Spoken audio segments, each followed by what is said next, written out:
Good morning, everyone. I'm really grateful to be with you all this morning to share my reflections on change and resilience, something that has been very salient in my life and continues to be something that is deeply personal.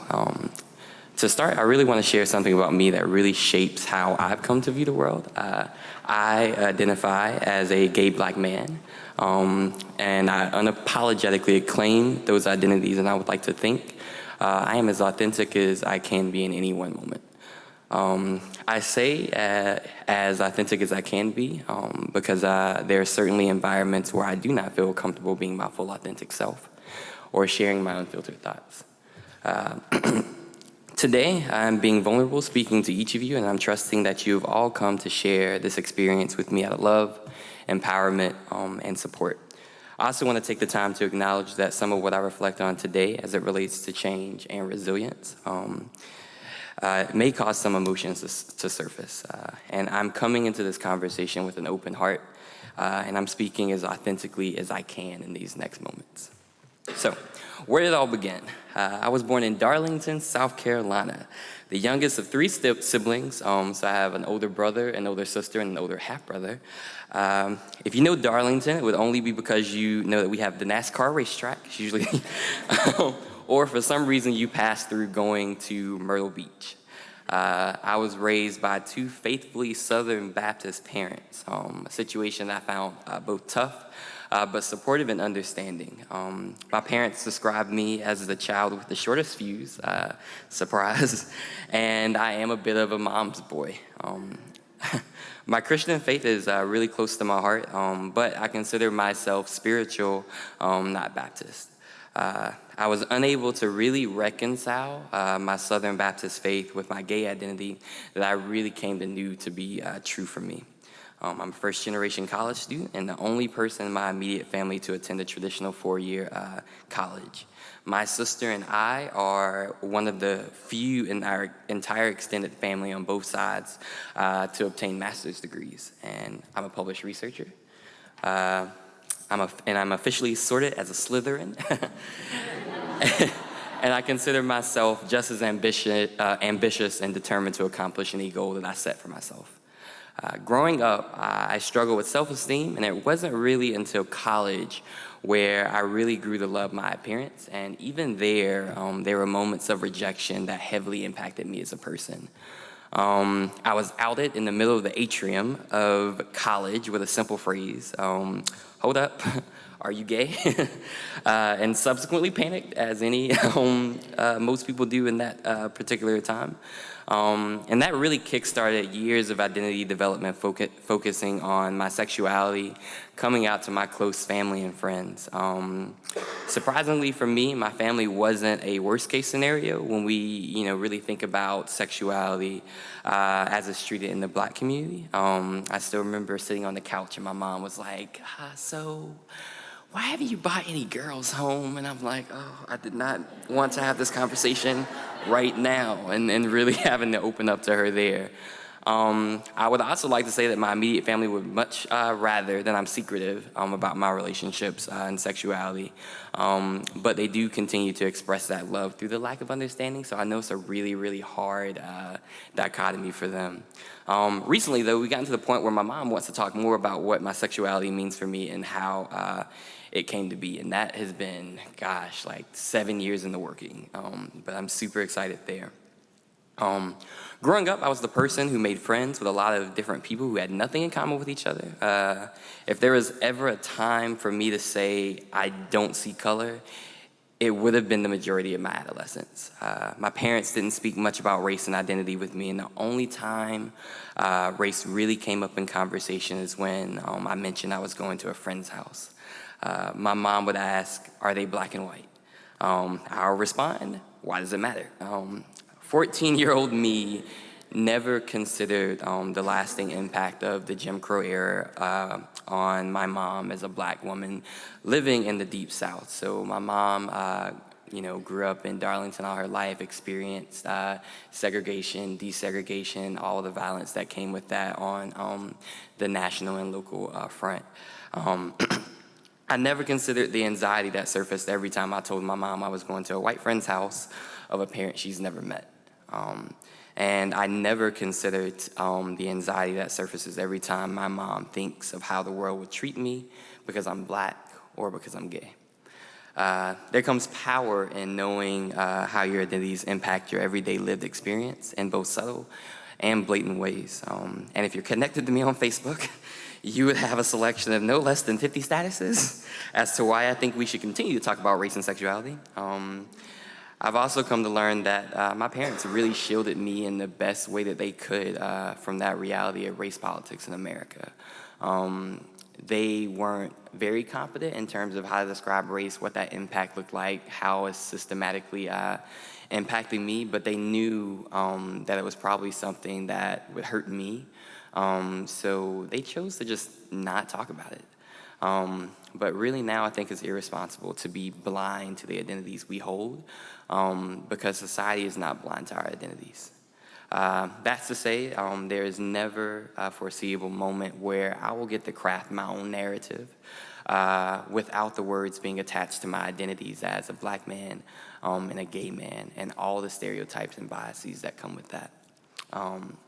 So throughout my little speech, I have quotes from Lemonade, one of my favorite albums of all time. So just know when I stop and do a quote, it's from Lemonade, Beyonce. We built sandcastles that washed away. Our country is going through change, and humanity is not blind. 2008 was the first election I was able to vote, and I helped elect President Barack Obama, the first president in the entire history of our country that shared my racial identity. I still remember how good it felt to hear him say, "Yes, we can." I recall how I was crowded in the lounge of Bagwell Hall my first year of college, not saying much, but somehow smiling because we did. I also remember how damn scared I was thinking that I was about to witness an assassination during his speeches and during his parades. I held my breath when he got out of that limo and walked for that short period of time. And then that same night, there were incidences across the country, including my undergraduate campus, that were racially motivated. Society was not blind to President Obama's identity. 8 years later, 2016 election was unexpectedly very painful for me. It was the only time in my entire life, and that's not including deaths of family members or friends, where I was so overwhelmed with emotions that I wept. I did not cry, I wept. I vividly remember sitting on the couch of a colleague breaking down in those moments after the election results, crying into her embrace as she did the same.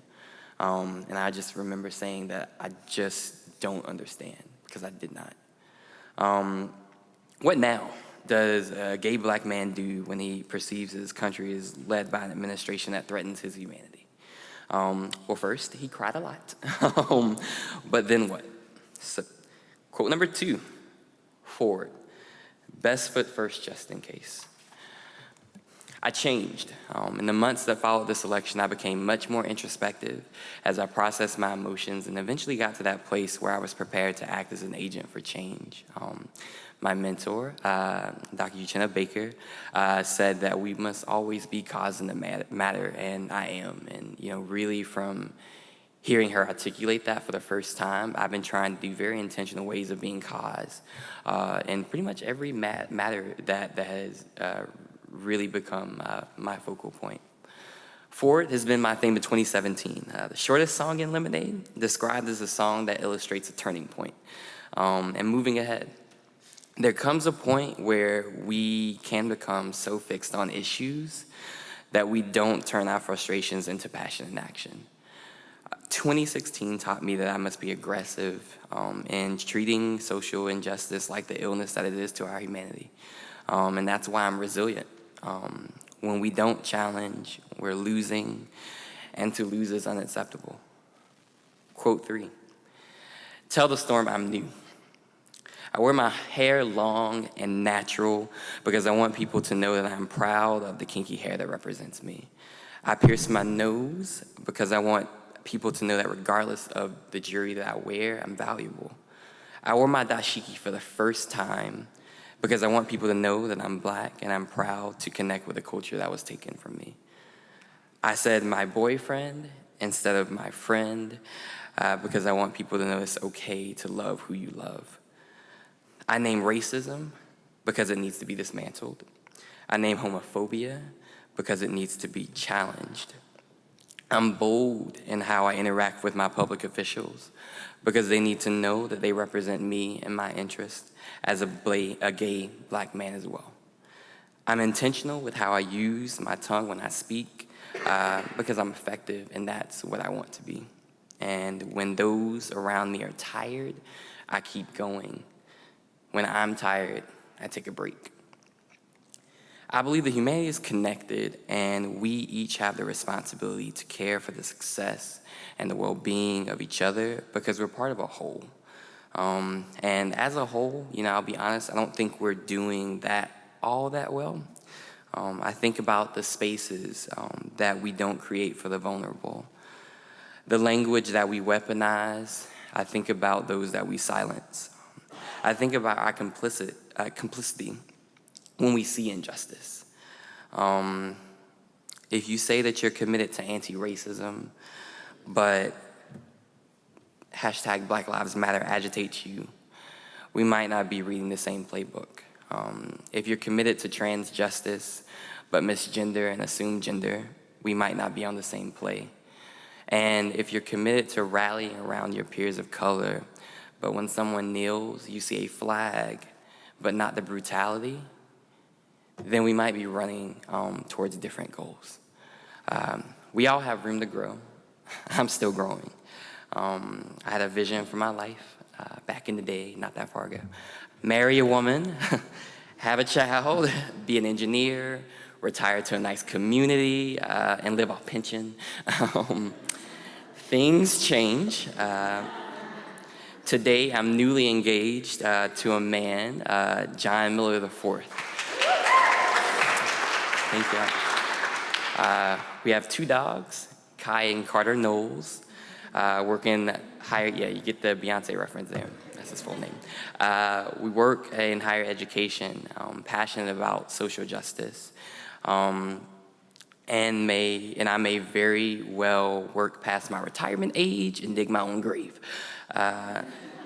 We're gay Black men.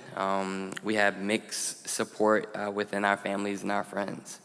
When we speak about our experiences, we're vulnerable to that retaliation. Sometimes we're scared that we're being too bold, too Black, too gay. Some days we're tired. But every day we are fortunate to live our experiences, support each other, and use our bodies to break and build. When it comes to resilience, I leave you with this quote by Hattie White, grandmother of Jay-Z. I had my ups and downs, but I always find the inner strength to pull myself up. I served lemons, but I made lemonade. And honestly and truly, that's how I choose to live my life. I know that every day is not going to be a perfect day. I know that every day is not going to be easy. But I have a vision, I have a goal for the future, one that is just, one that I'm surrounded by people I love and I trust, and I'm working every day to build that. So my hope for you all as you are continuing throughout your days and your lives and your experiences, that you're able to join me in that goal. And that's it. Thank you.